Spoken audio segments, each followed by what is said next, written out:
I suspect we'll have more people chipping in the next couple of minutes, but in the interest of sticking to the times that we have been agreeing with the speaker, I wanted to introduce everyone to Sally and Marcus from Save Our Streets in Oval. They have made the time to join us today and tell us more about the campaign that they've been running for a couple of years now, and what's happening now in response to the COVID pandemic and the introductions by Lambeth Council of emergency low traffic neighborhoods.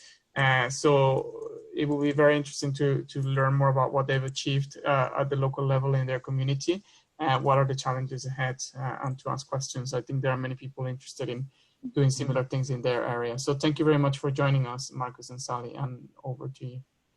Also, just to clarify, this event is being recorded, just for everyone to be aware of that.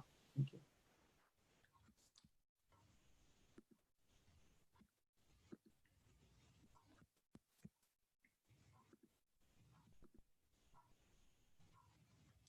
Okay, so let's introduce ourselves. My name is Marcus Warren. This is Sally Book, Sally Warren.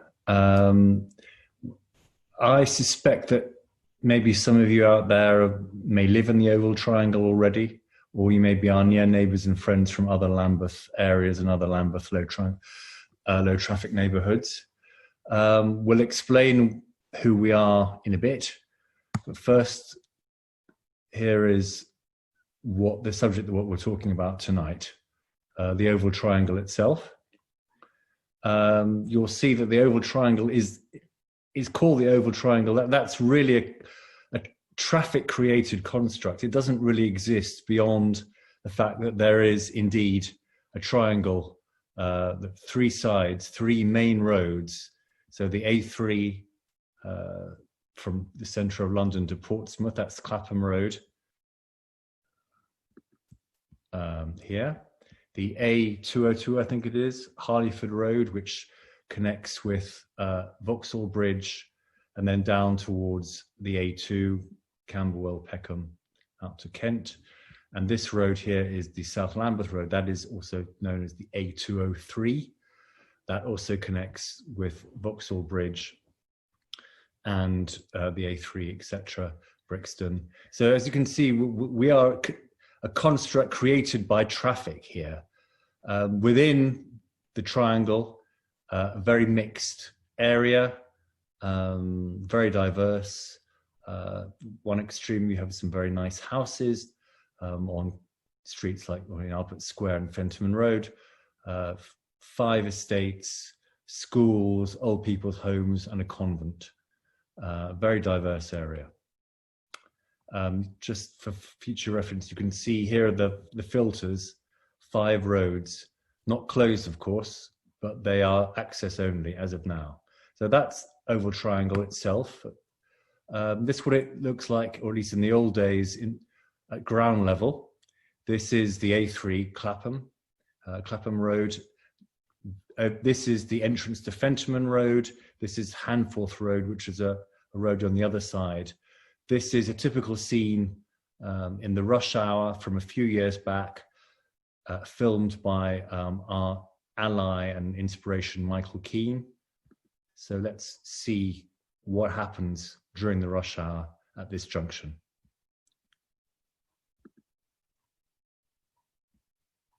You can see how busy it is. What I want to draw attention is the number of cars which are actually crossing Clapham Road in the A3. They're coming here, Hanforth Road in the foreground. They're crossing the A3 in rush hour. These are essentially, well, let's call them by their real name, rat runners.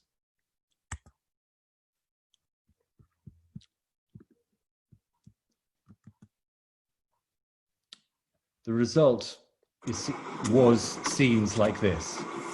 Hold on.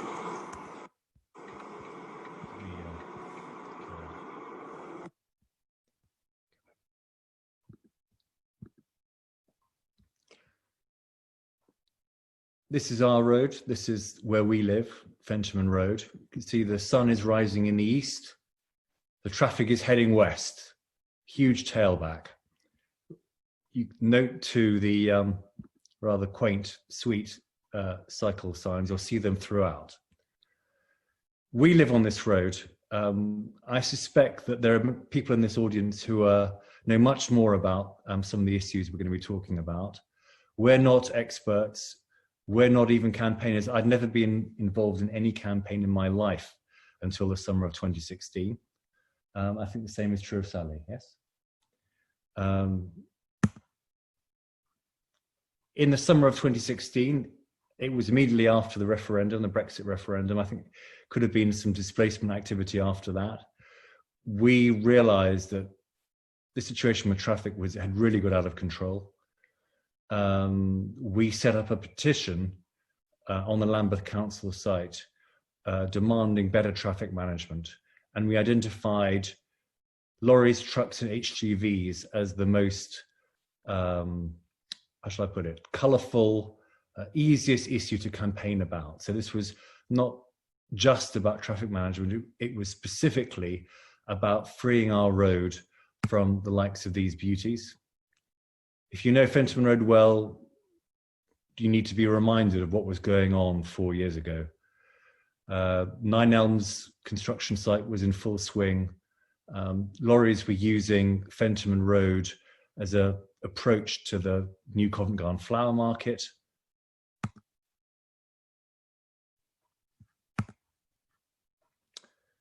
One of our early successes in 2016 was we managed to interest the Evening Standard in what was going on. Have a look very carefully at the driver in the background. Look at it, quite literally, no hands on the steering wheel. This was a picture taken by the Evening Standard. I almost feel sorry for this guy. In the end, I believe he lost his license. Is that right, Sally? Mm. The police prosecuted on the basis of this photograph for dangerous driving. That man there is Jack Hopkins, our councillor here in Oval Ward, and now the leader of Lambeth Council. We'll come back to Jack. But we spent much of the summer of 2016 campaigning very loudly on Twitter, publicising, promoting the petition. And in the end, we scored a significant victory. Within a couple of weeks, we had secured a ban on lorries, trucks, HGVs on our street. That was an early but very local victory. Initially, the ban was only for Fentimore Road. And that's a key point to remember, because what we now understand and what the low traffic neighbourhood has proved is that none of these problems can be solved in isolation. So just think back to the map. Think back to the three major roads bordering the Oval Triangle, and imagine a solution which only covers one of those roads, even a relatively big one like Fentimore Road. That was never going to be a solution. In fact, very early on, even before we secured this ban, we reached out to our neighbouring residents associations in the Triangle, and we made common cause with them. They were, I think it's fair to say, they were slightly nervous about our initiative, because they felt that if Fentimore Road went on its own, that might have a bad knock-on effect for them. So while there was a Twitter account called SOS Fentimore Road, and initially our campaign was focused on Fentimore Road, we very soon had allies throughout the Oval Triangle, and an organisation called Save Oval Streets was born, and that consists of 4 residents associations, in fact 5 now. Mm. So within a couple of weeks, months, we had secured this big breakthrough, which was the ban on heavy goods vehicles on Fentimore Road. But clearly that was never going to be enough for the reasons you're about to see, and also because initially anyway, this ban only extended on Fentimore Road. So by now, Save Oval Streets was up and running, but the focus of our campaigning shifted from the heavy goods vehicles to the volume of traffic, all told, overall. can see one of the problems here that up until probably less than a year ago, any route from north of the river into the south of via Vauxhall Bridge and down towards Croydon, Brixton, or wherever was being routed down our residential road. So here's a screenshot of our attempts to edit Google Maps and plead for respite from this onslaught of traffic. I believe Lambeth Council did some monitoring, and there were up to 4,000 vehicles a day going up and down Fentimore Road. That's the tailback, that's rush hour, that's heading west. I mean, that is the whole street, pretty much. Fentimore Road was one tailback in the morning rush hour. This, cyclists will recognize, this is Quiet Way 5 that I think goes from Waterloo to West Norwood, I believe. As I say, Quiet Way 5 in the rush hour. It doesn't look very quiet. I believe that this was a day that you organised. We had a demonstration. Imagine cycling through that. This, another time, this is the same junction. This is Quiet Way 5, Meadow Road, Fentimore Road. Another time lapse by Michael Keane.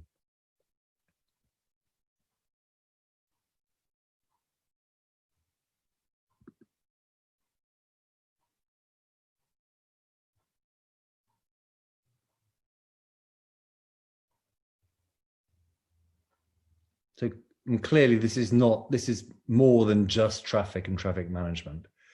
This is quality of life, this is air and noise pollution. Bad enough in the rush hour. When it wasn't rush hour, there was a real problem with dangerous driving. We had police speed gun checks. I believe the highest speed they clocked was 44 miles an hour down this road. But they were getting cars speeding every 2 or 3 minutes. So many cars that they were unable actually to take down all the registration numbers and follow up.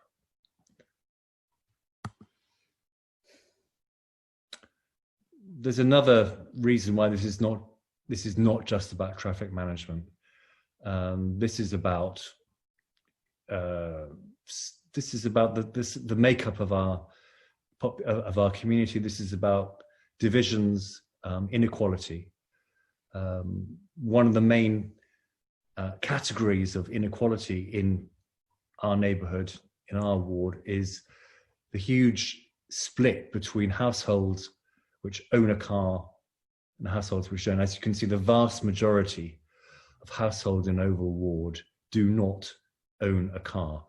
These are figures actually from the census from 2011. I believe the figure in 2001, the previous census, was 58%. Clearly, we're expecting a census next year. Who knows what that number will be next year, but it's going to be upwards of 75%, perhaps higher. So when we talk about social division in our neighbourhood, it strikes me that one of the main factors of social division in our ward, our community, and in central London as a whole, is the division between the well-off who own cars and the vast majority, perhaps less well-off, who do not own cars.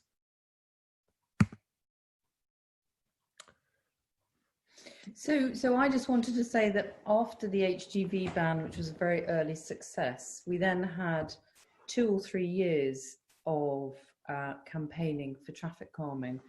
And you probably don't want to hear this, but it was grindingly dull, boring work that involved meetings after meetings after meetings with Lambeth Council, with councillors, with Transport for London. I think we even got our MP Kate Hoey here, GLA members. It was very boring, it was very dull. We were often full of despair, because we didn't make much progress. But I think the key to those years was never giving up. And I felt a lot of anger about what was happening to our community, because I thought the traffic was a real blight, and I think anger was very helpful. And I personally just wasn't prepared to give up. And I was told at one point by the head of transport at Lambeth, he sent me an email asking me to stop emailing him because he was so fed up with me. But I didn't, I carried on and basically bugged them. We bugged them for 3 years. We just refused to take no for an answer.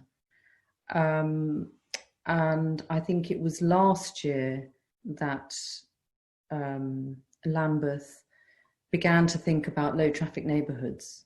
And we were very lucky because we'd made ourselves so well known and bugged them so much.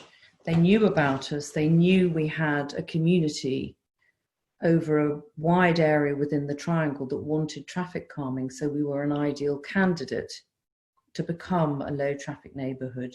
And so I think it was last year that Lambeth came to us and said, you're going to be one of 3. And then, of course, with COVID, it was all accelerated. I think one important point, though, to emphasize here is we never campaigned specifically for a low traffic neighborhood. We wanted something done. We wanted traffic management. We wanted things to change. We probably lacked the expertise or the knowledge to actually argue for specific solutions. There have in the past been various solutions mooted, but we were neutral or agnostic on what the solution should be. We felt that that was something that Lambeth Council and traffic experts should decide. So the scheme that is in place now, that was not something that we actively pushed for, but that was the answer that Lambeth gave us to the question, what are we going to do about Oval Triangle?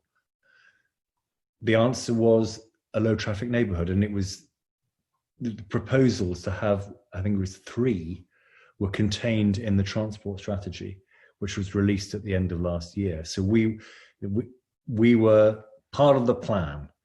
I assume that had COVID not intervened, there would have been a consultation period, a very long consultation period. That probably would have taken us into next year, 2021.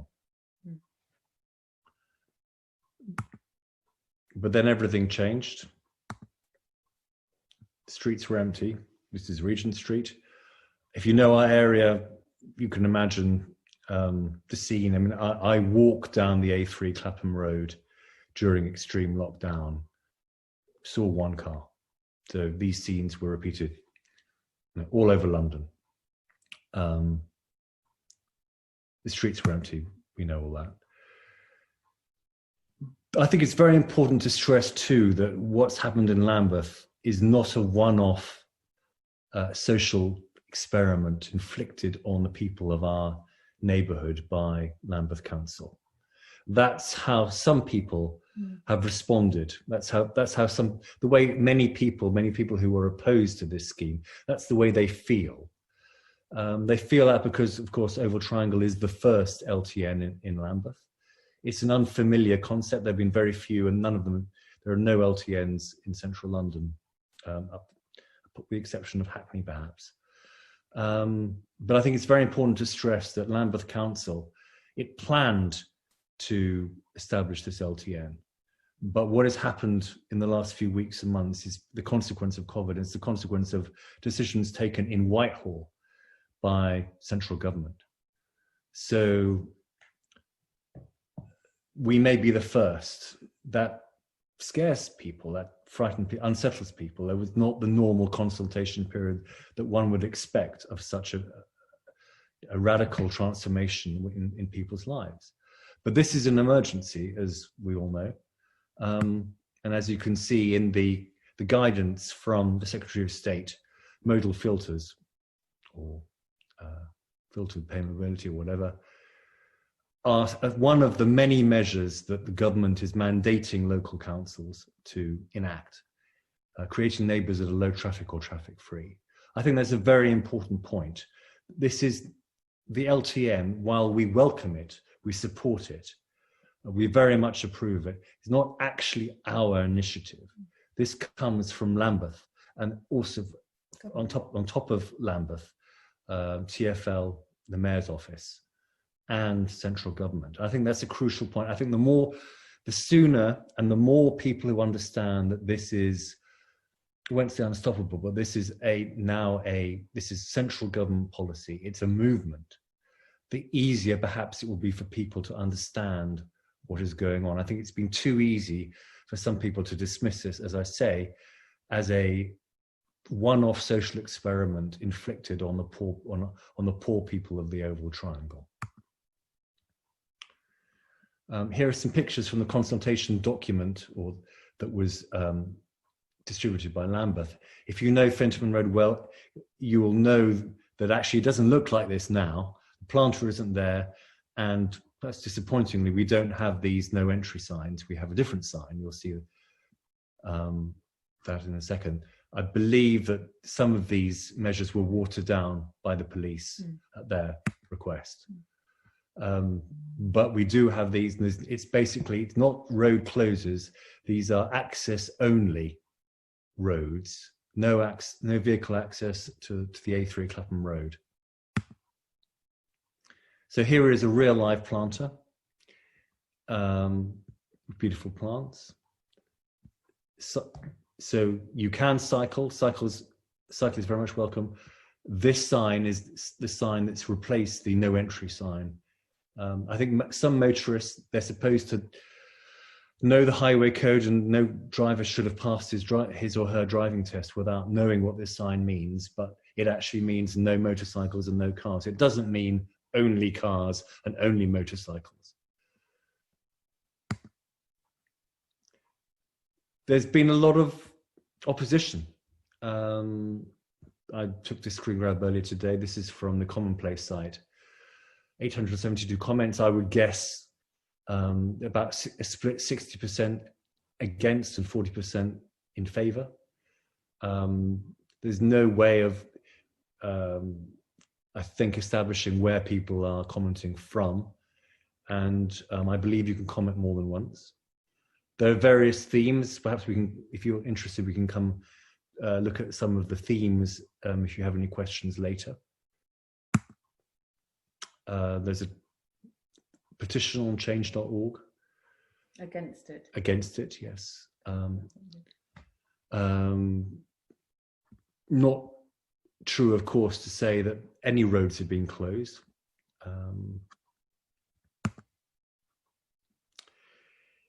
Our local Conservatives have also involved themselves in this. In fact, some of you may have seen a piece in The Guardian from earlier this evening, in which actually mentions the Tories in Vauxhall campaigning against our LTN. This is the flyer that was distributed the weekend before last. No one has been consulted. When was your opinion asked? In actual fact, quite measured language, but the Tories have been out there distributing these leaflets. They've pictured themselves campaigning with masks on by the planters. It's clearly part of their bid to up Sean Bailey's profile as he campaigns to be mayor next year, and they've made that quite explicit in some of their social media, that this is about Sean Bailey's campaign, not so much about locals. But there is opposition. We were very glad to see this letter from the CEO of Guy's and St Thomas's, which was sent to Claire Holland. Save Oval Street's actually published this on our Twitter feed. We didn't get it from Claire Holland, but I think this was a great morale booster for the campaign. And I understand that many other campaigners for LTNs across London have subsequently approached their local NHS trusts and asked or encouraged them to express similar support for low traffic neighborhoods and other progressive traffic legislation. I won't read it all out now, but basically this is a letter dated from May backing Lambeth's strategy for transport, and I think flagging the risk. Where is it? Without action in the UK, we risk private cars becoming the default mode of socially distant transport. That's really what this is about in the short term, I think. But more long term, this is about reimagining our cities, reimagining the way we organize our communities and the way our communities operate. And I think our LTN has been in place now for about 5 or 6 weeks.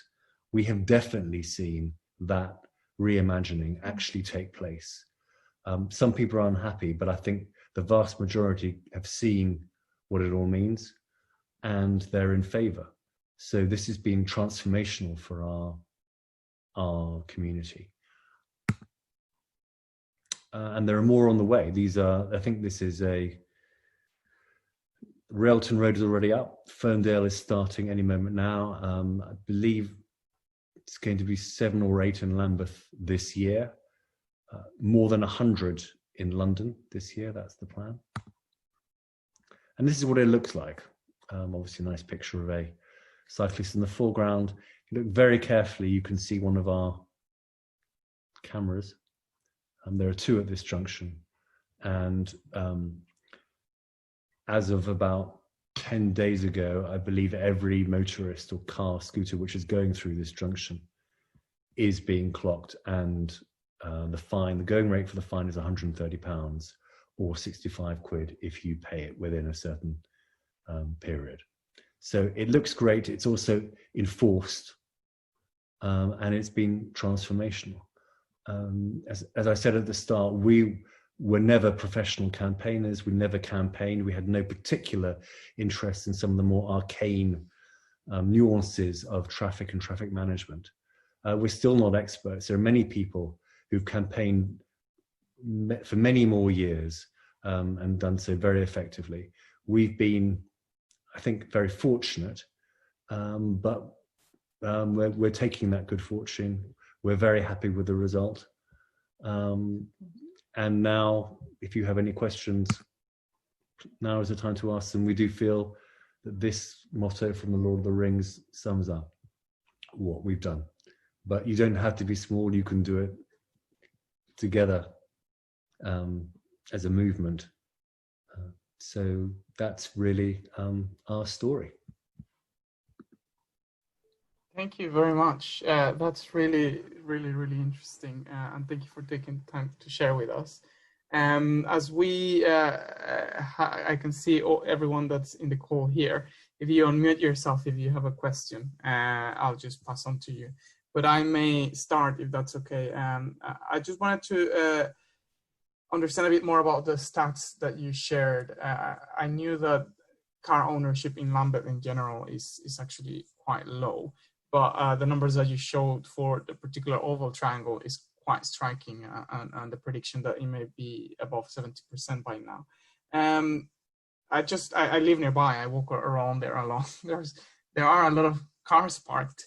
It doesn't look like a neighborhood where most people don't have a car. And I guess I'm wondering what's going on there. Are people just parking there? And when you say that it is a wealth issue where well-off people have more cars, I just wonder if that's always the case. I guess there are people who have cars for working purposes and things like that. I guess it just strikes me that figure because I walk around there a lot and I just see so many cars. I think that's a fair point. Within Lambeth, Oval Ward, which is not the same as Oval Triangle actually, but Oval Ward itself, I believe it's the 4th highest number of households without a vehicle. It may be misleading as you walk through the area. Yes, there are some nice houses and many of them have cars parked on the road outside. In terms of households, there is a lot of social housing. There are old people's homes. I don't know how the census defines what a household is. Yes, there are. I suspect, I'm not an expert, that the more wealthy you are, the more likely you you are to have a car. But I'm not saying that people who are less wealthy don't have cars. And obviously there are people of all backgrounds and all income ranges who may need car for professional reasons. So that's not to say that the cars are monopolies of the wealthy. No, we're not saying that. But those are the figures from the census of 2011. As I say, I would be surprised, given the dynamics and the changes that we've seen in London over the last decade, whether I'd be surprised if that figure isn't, as I say, gone up from 68 to 75, 78%. Very interesting.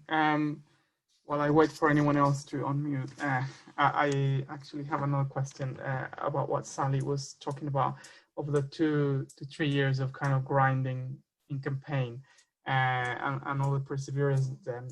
What I've encountered before when talking to the council is they've always kind of asked me, like, as a group, how are you representative of the community? What is your legitimacy? I heard you say that there were up to 5 resident associations that kind of joined this campaign, but I wonder how it was to build that network. How did you answer that question around legitimacy? Is there ongoing challenges on that front when talking with the council? Well, I think when we were just one residents association, they weren't interested at all. And I think we realised very early on that nothing would be done unless we were much more representative. I think one of the problems we do have is that as residents associations, we're not very diverse. Although we represent hundreds, if not thousands of people in the community, the people who actually run the residents associations are white and middle class, but we've always had a problem trying to get to know people on the estates, old people's homes, sheltered accommodation. It's very difficult to find those people and get them included within our campaign. But I think one of the reasons that Lambeth did finally agree to help us was because we had branched out from one residents association to 5. Claire Holland, who's the deputy leader of the council, said to me very early on, you know, we can't just help people who shout the loudest. And obviously the people who shout the loudest can often be white middle class people like myself.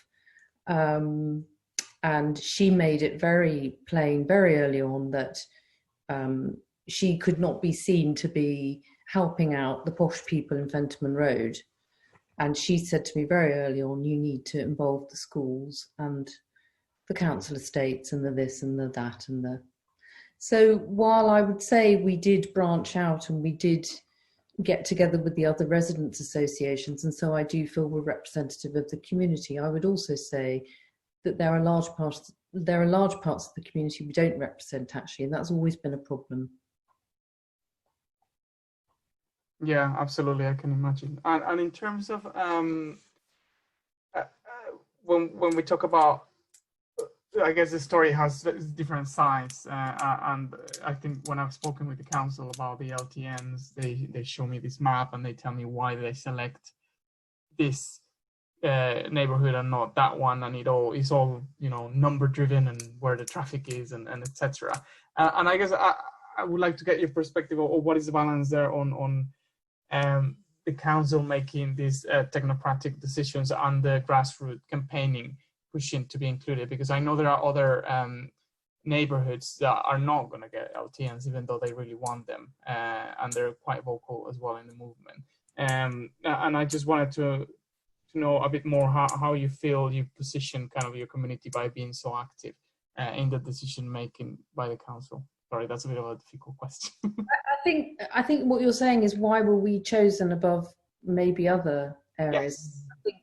I think there are 2 key things. The first thing is we were a ready-made community that had already got together and demanded something.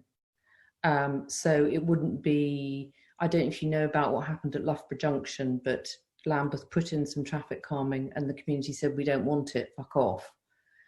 And they didn't want a repeat of that. So Claire said to me one of the reasons they wanted us was because there was already support they weren't fighting against something. They knew that if they put something in, we would all say thank you. The other thing is that the triangle also has an impending problem with the development of Vauxhall Cross, which I don't know if you know about, but the bus station is being knocked down and it's all being reconfigured. Yeah. And that would have really threatened what I'm trying to say, the traffic implications of that redevelopment upon our triangle would have been appalling. So I think those two things were key. I think the other thing perhaps is that we have a quiet way going through us. And this is something Claire Holland has also gone on and on and on about. And the quiet way is really important. And it's one of the main cycle routes into central London, into St Thomas's and into Guy's. And they wanted to protect that because at the moment, as you saw from the pictures, it's really dangerous. So I'd say there were those three things probably really helped our cause. That's really interesting. Thank you. I just want to check if anyone wants to unmute, if anyone has a question. I have more. That's not a particular problem. Just to follow up on what Sally just said. So obviously, we want to share the love. It's not going to work if it's just us. I mean, that video we showed at the very start, that junction, Handforth Road, and the A3 and then through to Fentimore Road. I don't know what Lambeth's plans are for the area east of Clapham Road. That contains two roads, Handforth Road and Crewdson Road, which have been the victims of similar volumes of rat running and other problems. But once the ability to rat run through the triangle ends, the beneficial effects for some of our neighbours outside the triangle is very tangible. Handforth Road and Crewdson Road, we understand from residents, I don't know if transformed is the right word, but they were also the victims of rat running. Once the rat running through the triangle stops, there's no incentive anymore for drivers to rat run down their streets either. So they have seen quite a significant drop in traffic. I'm not saying that their problems have been resolved, but even if they don't secure an LTN, the knock-on effects from what's happened over here on this side of the A3 are quite substantial and significant. So I think that's also a factor that people need to bear in mind. Renee, I was just wondering, are you campaigning for an LTN where you live? No, well, to be honest, when I spoke with the council more generally, and they showed me the map, and I saw, I mean, my area doesn't have the kind of problems that you guys have. So it would be, I mean, I would love it just because I think it would be so much nicer. And there are roads in my area that are used for rat running, but not to the scale that you guys were seeing. So because I was speaking more broadly and they showed me the numbers and etc., I did feel like, well, maybe my area is not critical in that sense. But it sounds to me from hearing you speak that just having the movement ready to go locally can make things happen suddenly when the situation changes. Obviously, the pandemic is a very specific one, but it becomes a factor that the council will consider the support locally. So I think it definitely leaves me thinking, because we're also between South Lambeth Road and Wandsworth Road. So we do have, you can see that some of the traffic is not local and they're speeding, etc. So it is an area of interest personally to me. Yes. I don't know if you're aware, but basically I think Islington Council is pushing in, I think, 20 low traffic neighbourhoods, and basically the whole of Islington is going to be one big low traffic neighbourhood. Yeah. So, yeah. And I think the vision is great, because what you're doing then is really putting the cars back into the main roads, and obviously for the main roads that's quite difficult. They just get even more traffic, but it puts the pressure on TfL to act on that as well, because they own the big roads, and I don't see them taking that much action as decisively as the councils at the moment. That's not always the case though, Renee. So people, I mean, a lot of the people who are very anti our LTN have said you're pushing traffic onto the main roads where poor people live and where kids are breathing in the pollution you should be breathing in. In fact, all the research shows that it doesn't push traffic onto the main roads. It actually makes traffic evaporate, because there's no point drivers coming down the A3 or the South Lambeth Road anymore if they can't run through our triangle. So there's a lot of research, particularly from the EU, which seems to prove that it's what they call traffic evaporation, and people realise, and people get out of their cars and they get the trains or the buses, or they walk or they cycle. Interesting. Just one clarification. Perhaps we should have emphasised this. Maybe you already know this, but the scheme that's in place now here and the others, these are not permanent. These have only been pushed through under the emergency. I will get onto that, definitely. Okay, these are only in place for 18 months maximum. Yes. I mean, I can jump to that question because I had it there. Obviously, there is a lot of pressure for people to feedback now and really understand how to make this work for everyone, so that when the time of deciding how to make this permanent or have the proper consultation, it succeeds and the low traffic neighborhoods become permanent. How do you see that panning out, and what do you think is your role on that? Let's go back to what we talked about, the A roads and the main roads. So Clapham Road, Harleyford Road, for example. In Harleyford, we absolutely share the concern of the residents on those roads as well.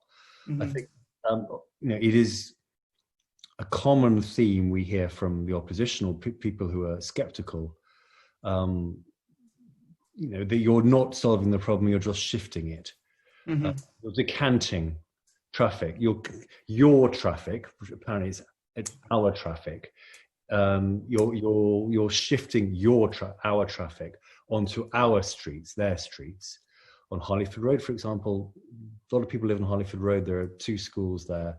People are concerned about pollution, quite justifiably concerned about, in general, volumes of pollution. But what is being planned here is something far more radical than just moving traffic from one part of the map to another. This is about reimagining the way we organise our cities. Sally mentioned that the academic research suggests that the impact on the main roads around these triangles is, if anything, negative. At least we all hope that we'll see this traffic. Not negative. Traffic evaporation. But this is not a zero-sum game, in my opinion. It's not. Yeah. We lose. We win because we give you our traffic. Ultimately, I don't need to tell you guys why we have congestion and why roads like Harleyford Road and others are backed up. It's because, too many drivers driving too many cars. It's not. And now that has been aggravated or exacerbated by COVID. So what was your question, Renee? Well, I jumped into what was going to happen next, because as you said, this is an emergency measure. And it's quite pressing to make it a success and involve everyone and make it work for everyone, so that when the decision is made to make something permanent, it actually happens, and these communities don't revert back to where they were before this was implemented. The process is that the LTN can stay up for 18 months.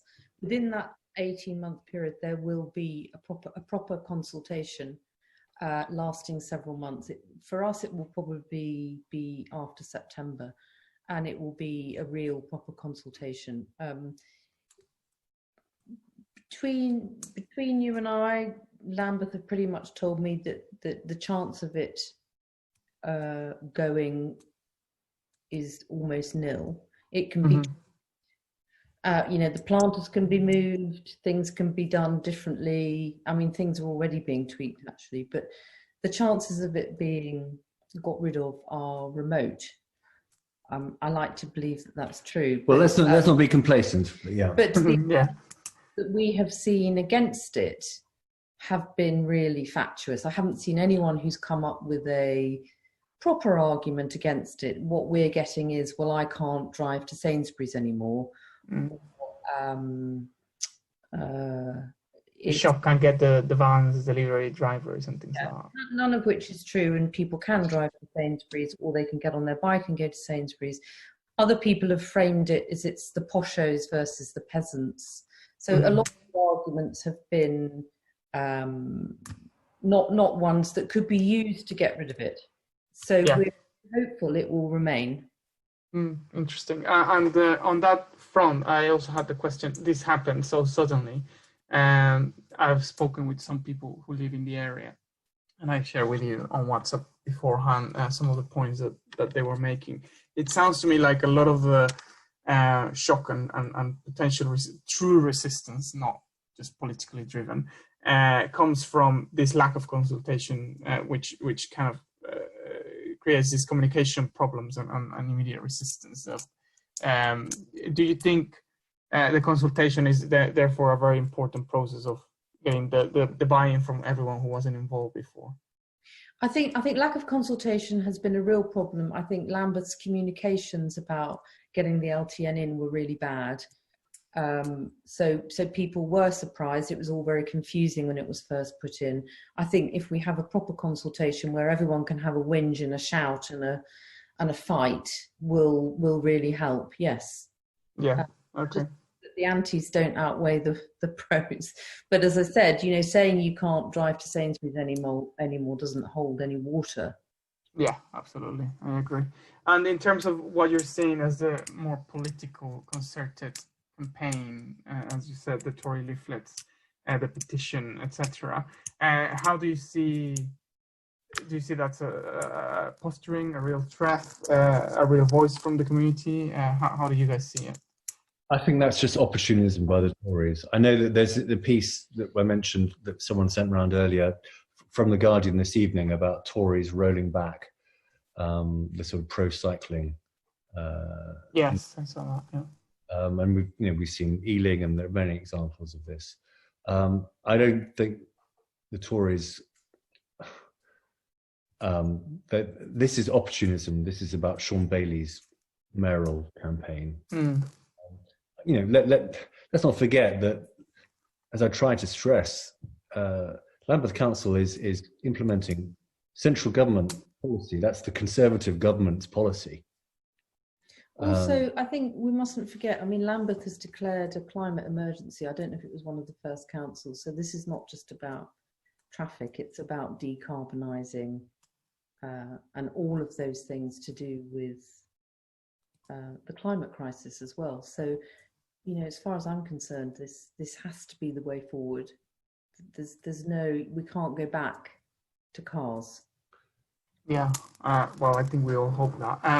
I know we've run over time, but I do have 2 more questions, if that's okay. And one is, you guys have obviously gone for the grassroots and starting very local and building from that. I'm just wondering, have you networked and have you found any help that was important to you with the broader environmental movement in Lambeth? Or I'm thinking people like Lambeth cyclists, etc. Have you found networking useful, or is this really a really grassroots thing, and that's the way to kind of get to where you? It was really grassroots. It was really sitting in people's kitchens with a glass of nasty white wine. We did have a bit of help from Lambeth Friends of the Earth. We did some air pollution monitoring, but they weren't that helpful. The Lambeth cyclists have been very helpful. The London cycling campaign have been quite helpful, but really I would say we did it on our own. Yeah. Okay. Interesting. And I have one last. I would definitely recommend palling up with the cyclists though, because they're such an impressive and powerful lobby. We do have a number of Save Able Streets is quite prominent in that. And if you want to sort of supersize or supercharge your campaign, allying with a cyclist is a pretty good move. Yeah, excellent. Thank you. Gosh, I think I forgot my last question. So I'll just check with the other participants if anyone has any final questions. No? Well, Sally, Marcus, it's been really fascinating to talk about everything that's going on with you guys and all the efforts that you've made throughout the years. So thank you for putting the oval triangle on the map and helping with everything that's happening over there. We hope we will stay in touch. Great. Thank you very much. Okay. Bye. Bye.